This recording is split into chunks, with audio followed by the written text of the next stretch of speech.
Bueno, vamos a darle gracias a Dios porque estamos otra vez reunidos y que el Señor nos hable con su palabra. La semana pasada empezamos con el Salmo 111, el versículo 1. Salmo 111, el versículo 1. Y lo que hablamos, para los que no han escuchado, se van a perder el día de hoy, porque esto va enganchado, ¿no es cierto? Entonces, el Salmo 111, versículo 1, alabaré a Jehová con todo el corazón en la compañía y congregación de los rectos. Y lo que dijimos fue que este texto nos invitaba a 4 puntos, a alabar a Dios como parte integral de nuestra vida.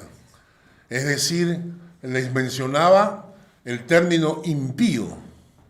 La Biblia menciona el término impío. Algunos de ustedes deben haber escuchado este término, impío, pero que en el griego, la palabra en el griego, el término griego, significa una persona en la cual no hay ni alabanza ni adoración. Qué interesante, ¿no? En la cual no hay alabanza ni adoración. Conozco muchísimos amigos míos, son muy religiosos, asisten a diferentes iglesias, pero en ellos no hay alabanza y no hay adoración. No hay esta actitud de encontrarse con Dios. Impío. ¿Ah? Y ese término significa que una persona, aunque puede ser muy religiosa, no tiene una relación personal con Dios. Entonces, no tiene alabanza. Y el Salmo 111 nos invitaba a tener un tiempo de alabanza y adoración en nuestras vidas, incluir la alabanza y la adoración en nuestras vidas cotidianas, en nuestras vidas diarias. Pero luego nos decía que había que ser con el corazón total, con el corazón completo, ¿no? Con todo el corazón y no con un corazón parcial, con un corazón partido. Decíamos, Dios quiere que lo amemos, pero sin amantes, ¿no? Nadie quiere tener una esposa que tenga amante, ninguna esposa quiere tener un marido que tenga amante. Dios tampoco quiere. Dios quiere que lo amemos con todo el corazón. Y luego decía en la compañía, pero que en el término hebreo significa en el secreto de Dios. Y ahí hablamos de, entra en tu aposento y cerrada la puerta, ora a tu Padre que ve en lo secreto, y Él que ve en lo secreto te recompensará en público. Y esta tiene que ser la norma. Entra en tu aposento, cierra la puerta y ora a tu Padre. Ese es el tiempo devocional, a solas con Dios. Tómalo para reflexionar, para pensar. Dicen los psicólogos que es bueno tomar un tiempo en silencio, en el día. Tenemos tanto que hacer desde la mañana al levantarse, y el desayuno, y la comida, y los chicos, y en la tarde. Pero dicen los psicólogos que es bueno tomar un tiempo para sentarte, reflexionar, leer, ¿no? Leer un poco la palabra, leer algún buen libro. Relájate y toma un tiempo a solas con Dios. ¿Ah? Y por último, había que alabar en la congregación de los rectos. Y por eso es que cuando una persona dice, yo no necesito la iglesia, porque yo escucho la predica por internet. Es una persona que está perdiendo todos los beneficios de congregarse en una iglesia. Entonces, eso fue lo que vimos la semana pasada. Ahora vamos a continuar con el Salmo 111. Y para alabar a Dios debemos detenernos, reflexionar un poco, antes de poder descubrir motivos que me lleven a alabar a Dios. ¿No? Si en este momento yo te diría, bueno, vamos a detenernos un momento y vamos a alabar a Dios, dame motivos. El nuevo día. El nuevo día. Muy bien. Por la salud. Por la salud. La familia. La familia. Su misericordia. Por tener calefacción en este clima. Sí, realmente. ¿Verdad? ¿Ah? ¿Qué más? Por poder venir a orarle sin temores. sin temor que nos persigan, que no haya persecución. O sea, todos estos motivos de alabanza, para poder tenerlos en mi tiempo de oración, tengo que hacer una reflexión, tengo que pensar, ¿no? Porque no salen en forma natural. Ahora, muchos de ellos se van a convertir en repetición. Señor, oramos por nuestros hijos, eso lo haces todo el tiempo. Ora por tu cónyuge, eso lo haces todo el tiempo. Oras por la gente de la iglesia, oro siempre por la gente de la iglesia, ¿no? Entonces, esos motivos, ok, están bien, son motivos de alabar a Dios. Pero a veces esos motivos llegan y se agotan. Hay una situación que a mí me llamó mucho la atención y quiero que, marcando el Salmo 111, no lo dejen de marcar, ocurrió en Lucas capítulo 10.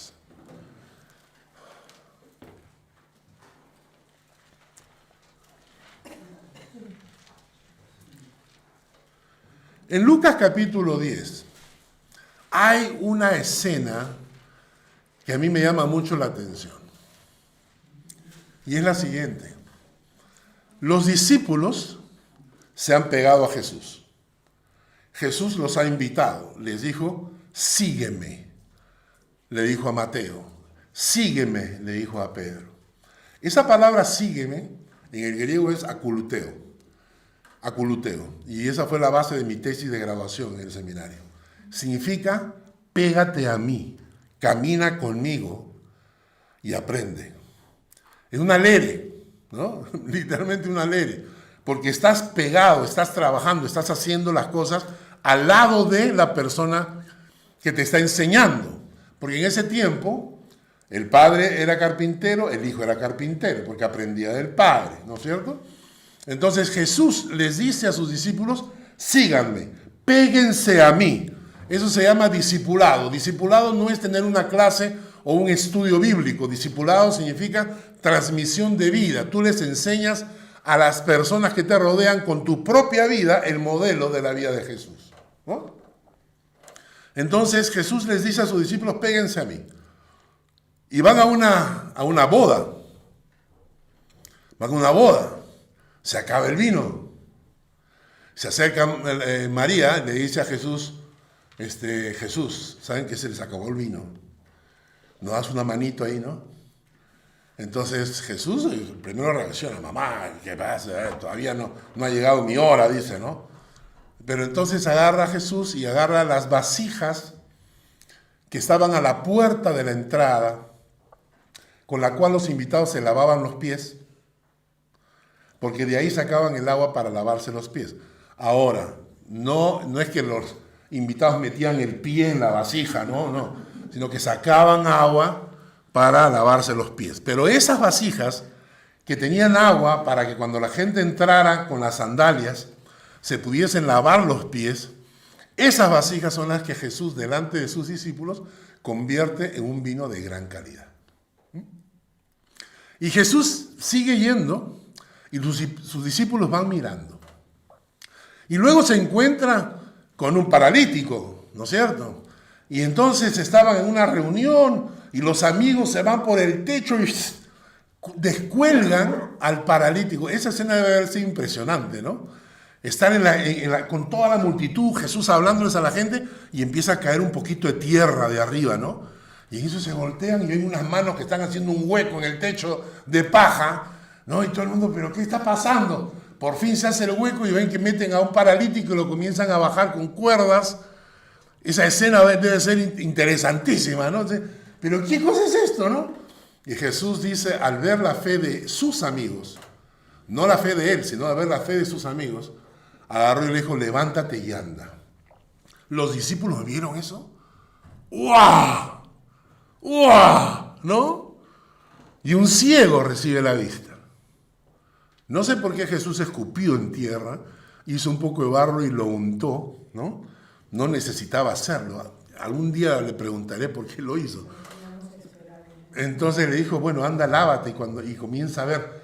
Todas esas cosas, los discípulos las vieron de primera mano. O sea, estaban al lado de él y las vieron de primera mano. Quedaron impresionados. Y entonces llega un día en que Jesús agarra a sus discípulos y los divide en grupos de a dos. Y les dice, ahora les toca, vayan, prediquen el Evangelio, y si tienen que sanar enfermos, les doy poder para sanar enfermos. Si se encuentran con endemoniados, les doy poder para liberar demonios. Les entrego el poder, así que vayan. Ahora, otra cosa es estar con Jesús y que Jesús haga las cosas, y ahora que te toque a ti, ¿no? Entonces, Fanny y Tania les toca ir a Olten, ¿no? Y van a predicar y Dios les entrega el poder para hacer estos milagros. Ya es diferente, ¿no? Y van. ¿Y qué ocurre? Comienzan a predicar, ven un enfermo, le dicen al paralítico, levántate, camina, comienzan a caminar, los hijos comienzan a ver y se encuentran con endemoniados y los discípulos se levantan, reprenden al demonio y los demonios salen. Eso yo me imagino que debe haber sido para ellos una experiencia, pero brutal. Es esa experiencia que a ti te pasa y en 3 segundos estás compartiéndolo en WhatsApp, pones en tu Facebook, lo pones ahí, miren lo que me pasó, miren. No, entonces, ¿por qué? Porque tú quieres compartirlo esto con todo el mundo. En Lucas, en el capítulo 10, el versículo 17 al 20. Volvieron los 70 con gozo, diciendo, Señor, aún los demonios se nos sujetan en tu nombre. Y les dijo, yo veía a Satanás caer del cielo como un rayo. He aquí os doy potestad de hollar serpientes y escorpiones y sobre toda fuerza del enemigo, y nada os dañará. Tomen nota de la siguiente frase. Pero no os regocijéis de que los espíritus se os sujetan, sino regocijaos de que vuestros nombres están escritos en los cielos. Lo que le dice Jesús a la gente es, no te dejes llevar por la emoción, porque las cosas emocionales pasan. Hoy día te ocurre un milagro y estás saltando de alegría, contándoselo a todo el mundo. Y un día no te pasa nada. O un día estás enfermo. Las circunstancias emocionales van cambiando.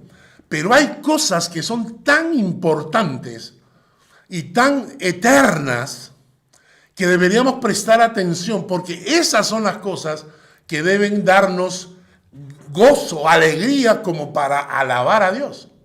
Le dice, no os gocéis de que los espíritus se os sujetan, sino gócense de que vuestros nombres están escritos en el cielo. ¿A qué se refiere Jesús? Les leo. En Filipenses capítulo 4, versículo 3 dice, asimismo te ruego a ti, compañero fiel, que ayudes a estas que combatieron juntamente conmigo en el Evangelio, con Clemente también y los demás colaboradores míos, cuyos nombres están en el libro de la vida. En Apocalipsis 21, a eso sí búsquenlo, Apocalipsis 21, versículos 25 al 27.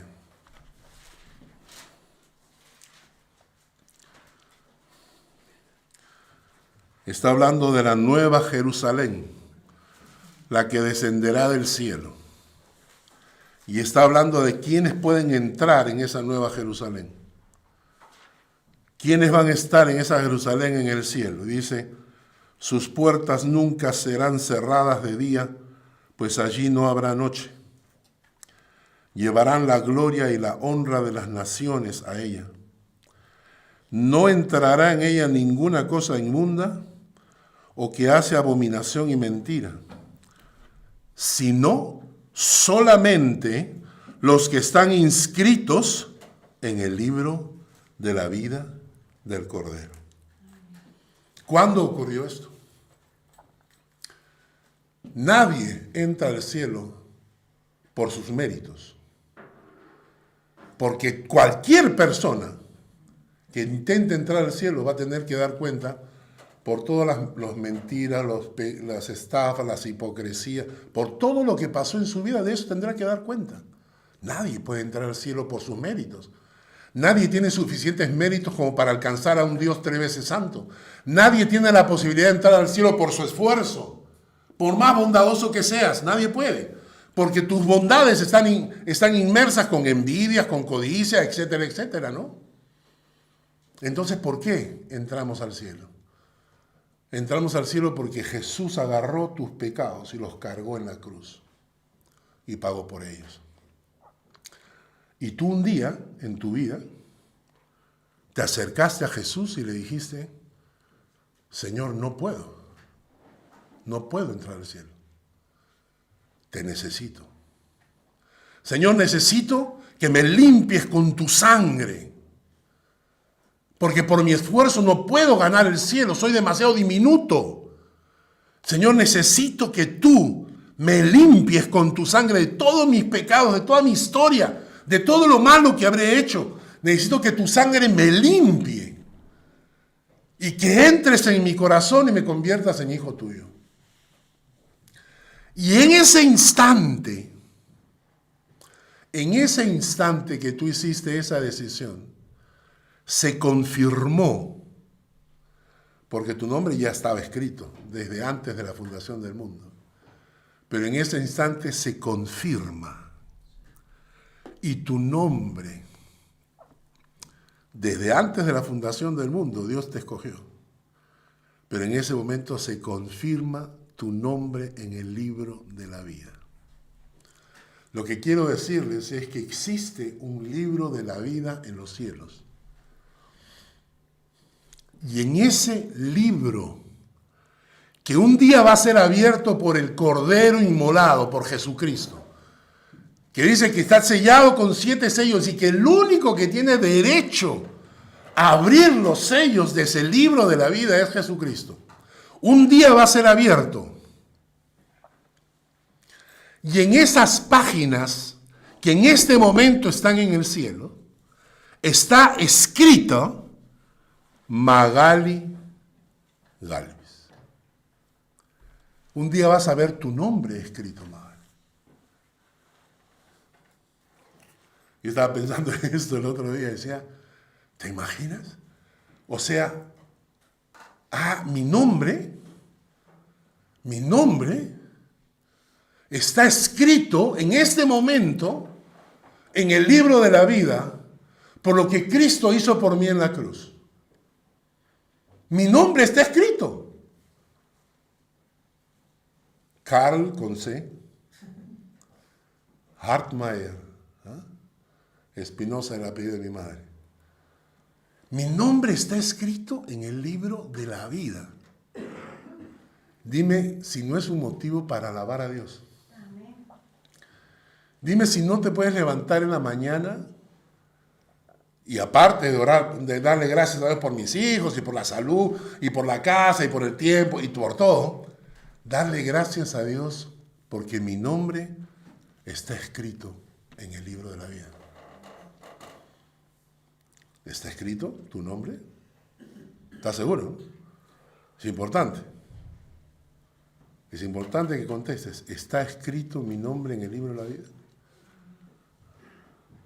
Le he entregado mi vida a Jesucristo. Jesucristo me ha limpiado de mis pecados. Jesucristo ha entrado en mi corazón, me está transformando. ¿Puedo estar seguro de que mi nombre está escrito en el libro de la vida? Es importante. Porque solo los que están escritos en el libro de la vida tendrán acceso a la Nueva Jerusalén. Y si tienes dudas, pregúntame.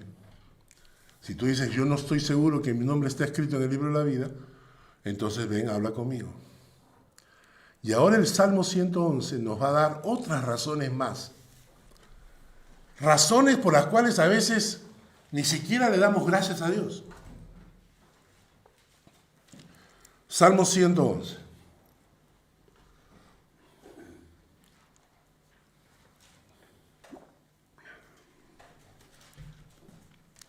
Y empieza. Y tome nota porque son muchas razones que pone. Por ejemplo, dice en el versículo 2, grandes son las obras de Jehová, buscadas de todos los que las quieren. Gloria y hermosura es su obra. Gloria y hermosura es su obra. Pensemos en la gloria y en la hermosura de la creación. Pensemos en la gloria y en la hermosura del cuerpo humano. Del cuerpo humano. ¿No saben ustedes lo que significa que se te muera el brazo? Increíble, ¿no? Se murió mi brazo, no lo podía mover, ahora ya lo puedo mover. Pero cuando es increíble cómo dependemos de nuestros brazos y no nos damos cuenta. O de alguna parte de tu cuerpo, algún músculo que se atrofia. Recién te das cuenta de la importancia de todas las partes de tu cuerpo. Pensemos en la gloria y la hermosura del universo.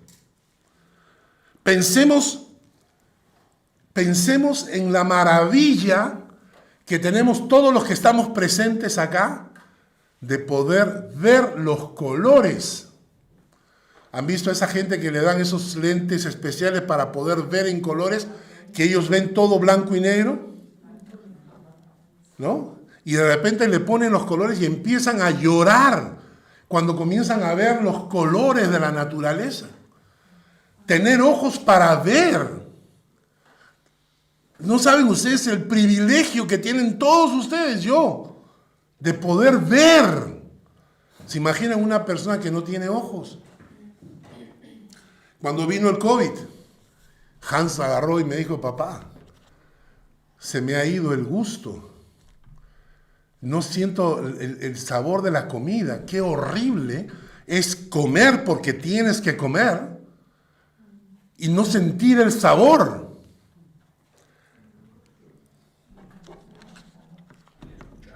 Escuchar. El otro día vi un video donde explicaban por qué decir que los hombres y las mujeres somos iguales es un absurdo. Porque las mujeres tienen una capacidad, ¿no? Se reúnen en una mesa y pueden pasar horas hablando.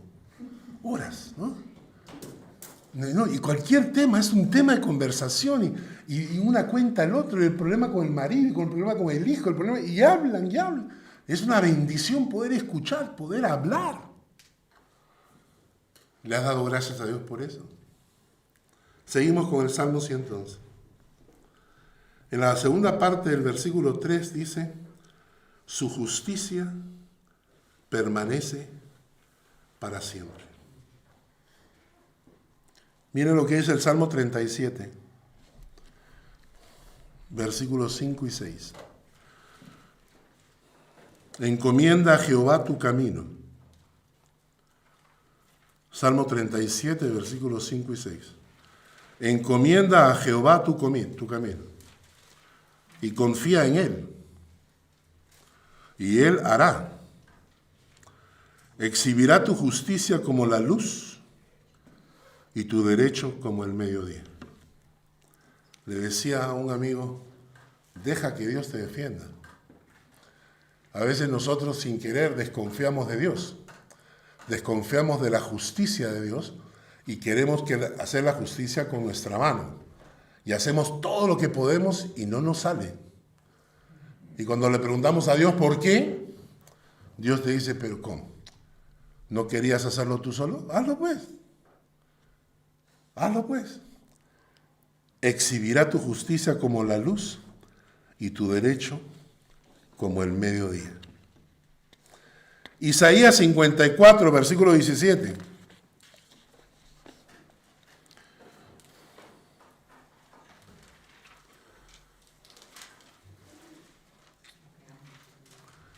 Isaías 54, 17. ninguna arma forjada contra ti prosperará. Condenarás toda lengua que se levante contra ti en juicio. Esta es la herencia de los siervos de Jehová.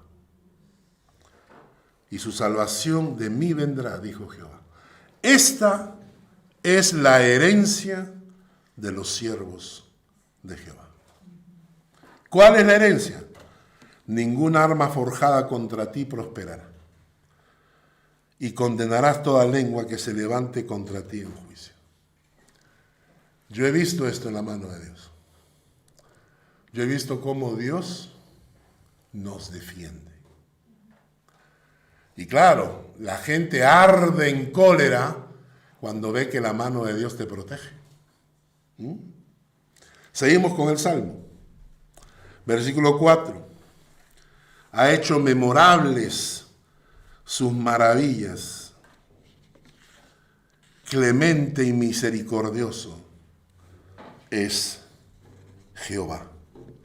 Y esta palabra clemente y misericordioso la hemos estudiado en los estudios de los miércoles, ¿no?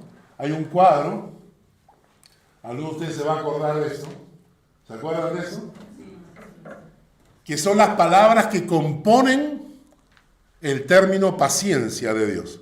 Es decir, cuando tú estudias el término la paciencia de Dios en la Biblia, aparecen 4 términos que están relacionados con ella.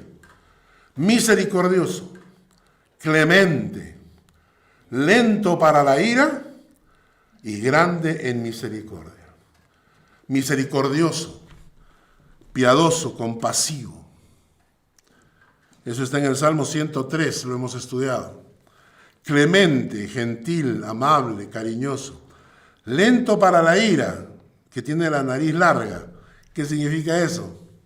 La idea es que tienes una nariz que no se irrita fácilmente, pensando, por ejemplo, en el toro. Cuando el toro va a atacar y comienza a respirar así, ¿no? Y entonces el concepto de nariz larga es una persona que no se irritaba fácilmente. Era una expresión popular, ¿no?, de aquel tiempo, que significaba que era una persona que no se irritaba, que no explotaba rápido. Y grande en misericordia, el término significa amor leal, amor fiel. Y todos estos términos significan la paciencia de Dios. Dios tiene paciencia conmigo. Miren aquí, mírenme. Dios tiene paciencia conmigo. ¿No debo darle gracias a Dios por su paciencia? Imagínate que Dios no tuviera paciencia. ¿Te has puesto a pensar que Dios no tuviera paciencia contigo? Que Dios estuviera ahí listo, con la mano. A ver. Equivócate. Que tengo ganas de darte una cachetada. Imagínate que Dios fuera así con nosotros. No estaríamos ninguno de nosotros acá. Seguimos, versículo 5. Ha dado alimento a los que le temen, para siempre se acordará de su pacto. Hay un texto que habla acerca de cómo Dios provee. Salmo 37. Cuando el hombre cayere, no quedará postrado, porque Jehová sostiene su mano. Escuchen bien este versículo. Joven fui y he envejecido, y no he visto justo desamparado, ni su descendencia que mendigue pan. ¿No es ese un motivo de alabanza? Joven fui y he envejecido. Es un texto muy aplicable a la mayoría de nosotros, ¿no? Que tenemos una iglesia, no tiene muchos jóvenes, la mayoría somos ya entramos a la edad de oro. Le dicen así, la edad de oro para darnos ánimo. Lo que pasa es que estamos viejos. La edad de oro, dicen. Joven fui y envejecido, no he visto justo desamparado, ni su descendencia que mendigue pan. Versículos 6. El poder de sus obras manifestó a su pueblo, dándole la heredad de las naciones. dándole la heredad de las naciones. ¿Sabes que Dios nos ha hecho herederos? La Biblia dice que somos herederos por Cristo, somos herederos. Les leo el texto que está en 1 Pedro. Bendito el Dios y Padre nuestro, de nuestro Señor Jesucristo, que según su grande misericordia nos hizo renacer para una esperanza viva, por la resurrección de Jesucristo de los muertos, para una herencia incorruptible, incontaminada e inmarcesible, reservada en los cielos para vosotros. Herencia. ¿No es esto un motivo de alabanza? Que eres heredero con Jesucristo. Dice la Biblia que somos coherederos con Cristo. En el versículo 7, las obras de sus manos son verdad y juicio. Fieles son todos sus mandamientos. ¿Por qué dice fieles son todos sus mandamientos? Porque los mandamientos de Dios siempre vienen con promesas. Los mandamientos de Dios vienen con promesas. Por ejemplo, guarda y escucha todas estas palabras que yo te mando, para que haciendo lo bueno y lo recto ante los ojos de Jehová tu Dios, te vaya bien a ti y a tus hijos después de ti, para siempre. La mayoría de estos versículos que nos dan mandamientos vienen acompañados de promesas. Y si nosotros creyéramos en eso y obedeciéramos la palabra, debemos saber que Dios es fiel. Por eso el texto dice que fieles son todos sus mandamientos. Fieles son todos sus mandamientos. Si crees en la palabra, cree que Dios es fiel para cumplir las promesas que ha escrito en ella. Seguimos. Versículo 9. Redención ha enviado a su pueblo. Para siempre ha ordenado su pacto. Santo y temible es su nombre. Cuando estudiamos un miércoles nuestra situación delante de Dios, les presenté este cuadro. Algunos deben tenerlo en casa.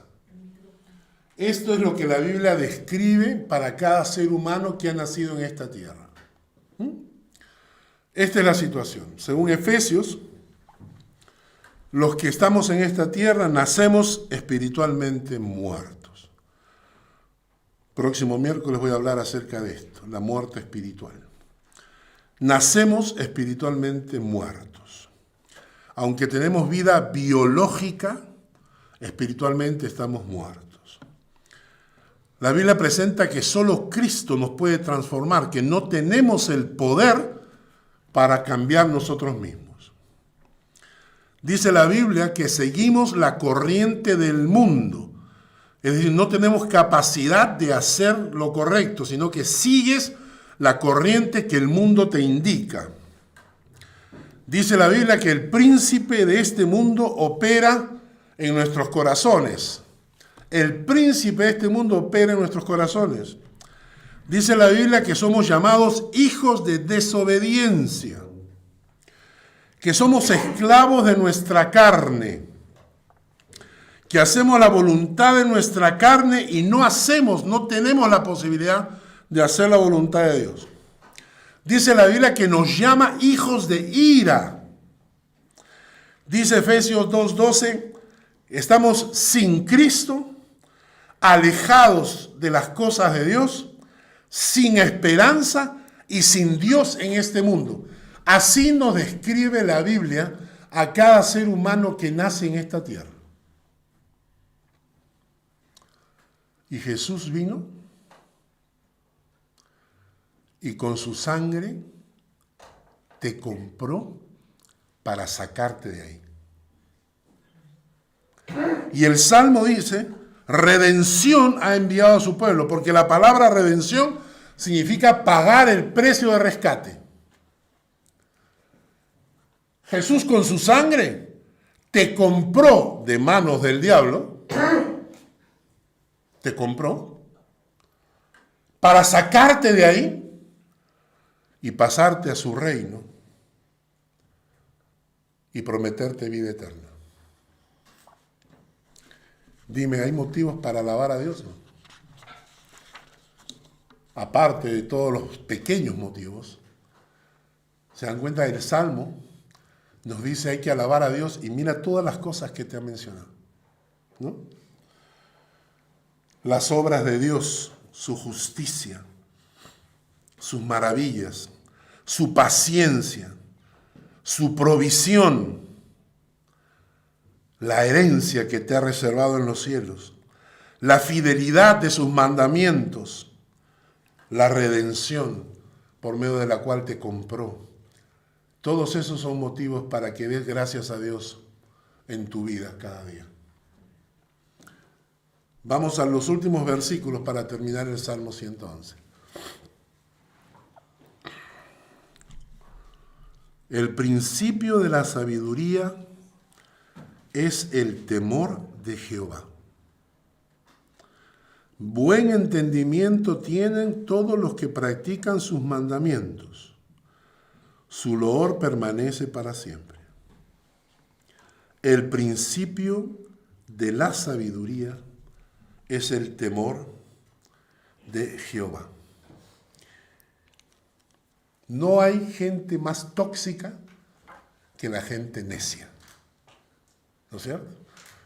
Hemos hablado varias veces sobre la gente tóxica que a veces nos rodea, que lo mejor es alejarse de ellos.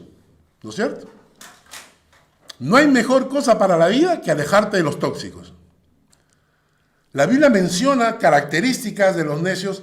Por tiempo no voy a hacer que lo busquen, pero se los voy a leer. Proverbios 10:1. El sabio hijo alegra al padre, el necio es tristeza de su madre. El hijo necio es tristeza de su madre. El hijo sabio alegra a su padre. Proverbios 10:14. Los sabios guardan la sabiduría, mas la boca del necio es calamidad cercana. ¿Qué cosa? La boca del necio es calamidad cercana.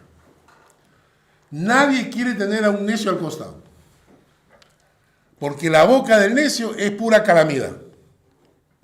Proverbios 12:16. El necio al punto da a conocer su ira. Ajá. Explosivo. ¿Eh? El necio al punto da a conocer su ira. Mas el que no hace caso de la injuria es prudente. El que anda con sabios, sabio será. Mas el que se junta con necios será quebrantado. La mujer sabia edifica su casa. La necia con sus manos la derriba. Y por eso el consejo de la Biblia es aléjate de la gente tóxica. Aléjate del necio. ¿Esto se aprende o se recibe por el Espíritu? Ahora vamos a ver. Proverbios 14. Vete de delante del hombre necio. Vete de delante del hombre necio, porque en él no hallarás labios de ciencia. Así que cuando tienes a un necio cerca, es un lastre, es un virus contaminante. Sus labios contaminan, lo que habla contamina, lo que hace contamina. Cuando tienes a un necio, la ira, es una persona explosiva, todo eso te malogra la vida. Te malogra la vida, malogra la casa, malogra la familia, malogra el trabajo. Por eso nadie quiere estar con el necio y la Biblia te dice, aléjate del necio. En cambio el sabio es diferente. Proverbios 12:18. Hay hombres cuyas palabras son como golpes de espada, mas la lengua de los sabios es medicina. La lengua de los sabios es medicina. El que anda con sabios, sabio será. La boca de los sabios esparce sabiduría. No así el corazón de los necios.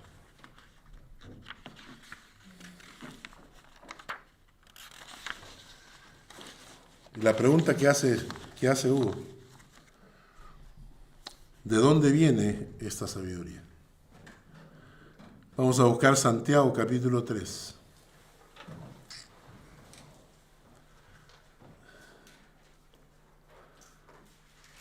Santiago capítulo 3, versículo 13 al 18.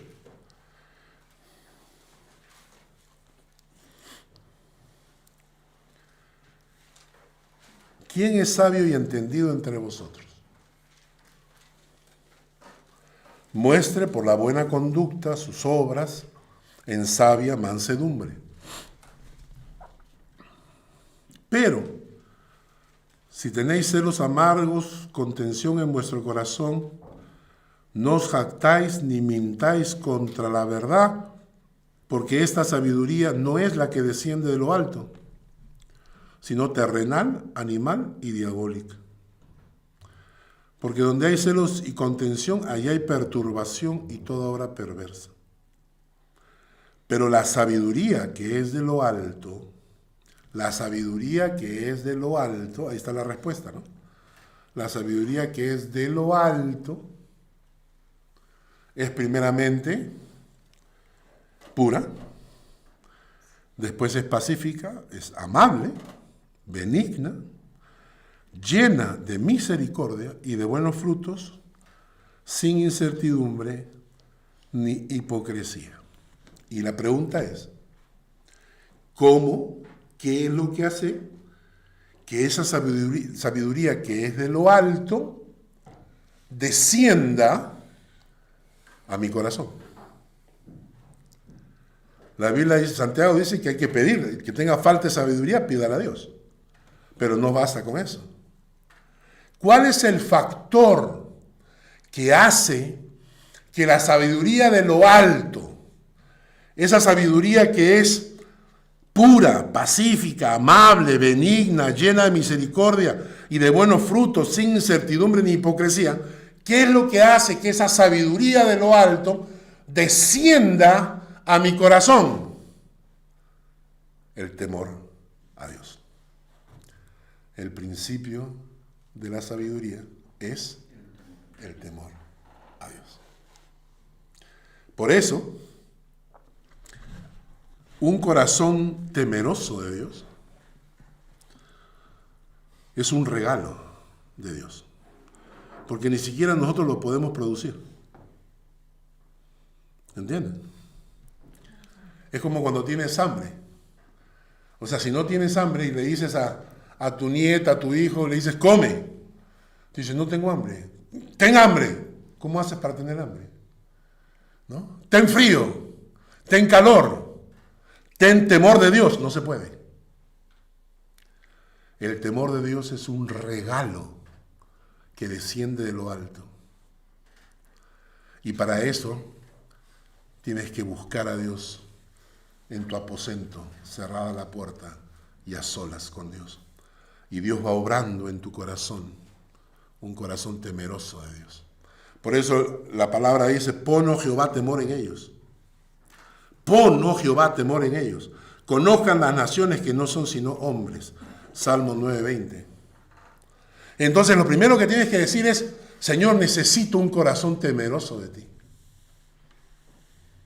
Señor, me falta. No tengo temor de Dios. No tengo temor. Señor, pon un corazón temeroso de Dios en mí. Y cuando Dios comienza a obrar, porque tú estás buscando a Dios de verdad, estás buscando a Dios intensamente, Dios comienza a regalarte un corazón temeroso. El corazón temeroso actúa de diferentes maneras, ¿no? Un corazón temeroso de Dios se acerca a Dios con respeto. Un corazón temeroso de Dios produce obediencia. Un corazón temeroso de Dios produce humildad. En algunos casos, el corazón temeroso de Dios produce una valentía como que la que tuvo David para enfrentarse a Goliat.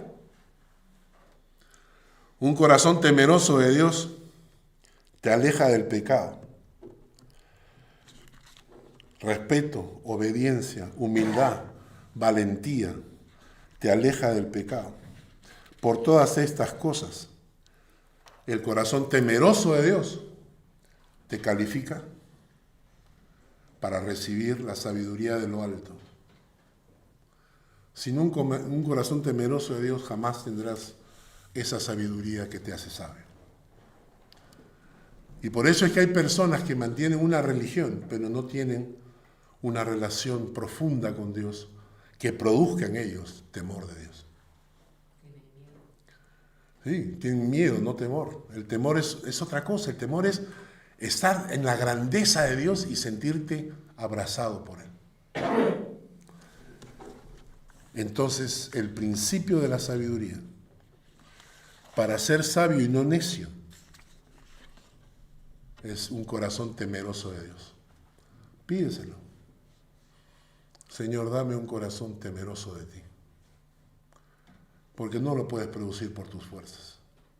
El Salmo termina con una frase muy interesante. Y con ello terminamos.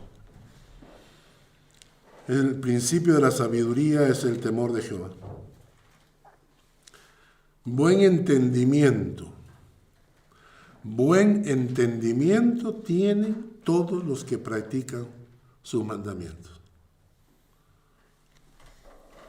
Los que practican sus mandamientos son inteligentes, no tontos.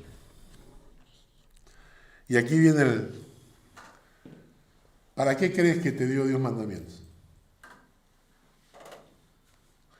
¿Para que Él se vuelva un Dios más grande? ¿Tú crees que Dios nos dio mandamientos para que Dios sea un Dios más poderoso? Los mandamientos fueron dados para tu bien. Y ahí vemos nosotros gente que rompe los mandamientos de Dios y terminan rompiéndose ellos. Gente deprimida, frustrada, angustiada, matrimonios rotos, padres y hijos separados, es decir, malogran su vida porque pensaron que rompiendo los mandamientos de Dios les iría bien. Y por eso este texto me gusta, ¿no? Buen entendimiento tiene todos los que practican sus mandamientos. ¿Cómo le llamas al empleado en tu empresa que sigue el manual que le fue entregado por el jefe? El jefe te da un manual, dice, mira, esta máquina es muy costosa, te voy a dar un manual para que lo uses, para que no me la malogres. El empleado que usa el manual, lo estudia, lo aplica, ¿cómo lo llamas? Un buen empleado, disciplinado, inteligente. Y se encuentras a uno que dice, no, yo sé, yo voy a investigar y aprieta todos los botoncitos para ver cómo funciona. ¿Cómo le llamas? Pues esa máquina que Dios ha puesto en tu mano, eres tú. Y este es el manual que Dios nos dio. Por eso el que se guía del manual es inteligente. El que no se guía del manual, sino que cree que puede descubrir las leyes por sí mismo, es una persona que no tiene buen entendimiento. Estudien la palabra. Señor, gracias por esta mañana y por este estudio. Permite que tu palabra siga avanzando en nuestros corazones, en el nombre de Jesús.